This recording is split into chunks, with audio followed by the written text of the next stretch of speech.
যখন হাসিনা ওয়াজেদ নির্বাচিত প্রধানমন্ত্রী ছিল তখন তারেক রহমানরা লন্ডনে বসে ভাষণ দিতেন। তখন তো বন্ধ করার কথা আওয়ামী লীগ বলেনি।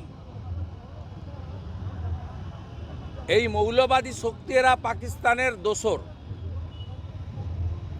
এই পাকিস্তানিদেরকে জব্দ করার জন্য ডোনাল্ড ট্রাম্প নরেন্দ্র মোদিজিকে কঠিন ব্যবস্থা নিতে হবে এবং আমরা গোটা পৃথিবীর মৌলবাদ জঙ্গিবাদের বিরোধী জনগণ, হিন্দু জনগণ চাই অবিলম্বে আমেরিকা, ভারত এরা এগিয়ে এসে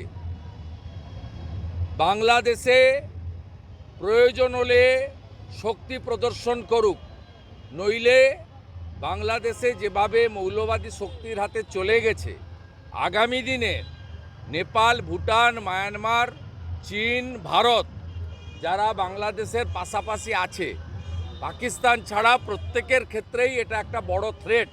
বিশেষ করে ভারতবর্ষের কাছে বড় থ্রেট, কারণ বাংলাদেশের বর্ডারের ম্যাক্সিমামটাই আমাদের এলাকায়। পশ্চিমবঙ্গের 9টা জেলার 2200 কিলোমিটার বাংলাদেশ বর্ডারে আছে এবং আমাদের মমতা ব্যানার্জির আনুকূল্যে 596 কিলোমিটার বেড়া দেওয়া যায়নি বিএসএফ। আমরা আতঙ্কিত যে এই মৌলবাদী জঙ্গিরা তারা ধর্মীয় স্লোগান দিয়ে যেভাবে বঙ্গবন্ধু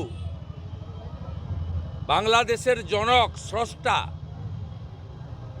জাতির বাংলাদেশের রাষ্ট্রপিতা মুজিবুর রহমানের বাড়িকে নৃশংসভাবে ধ্বংসস্তূপে পরিণত করেছে, আমরা পশ্চিমবঙ্গের ভারতীয়রা আতঙ্কিত যে খোলা বেড়া দিয়ে এরা ঢুকে আমাদের এখানেও যে কোনো সময় এরা বিস্ফোরণ ঘটিয়ে আমাদের ঐতিহ্যকেও এরা ধ্বংসস্তূপে পরিণত করতে পারে।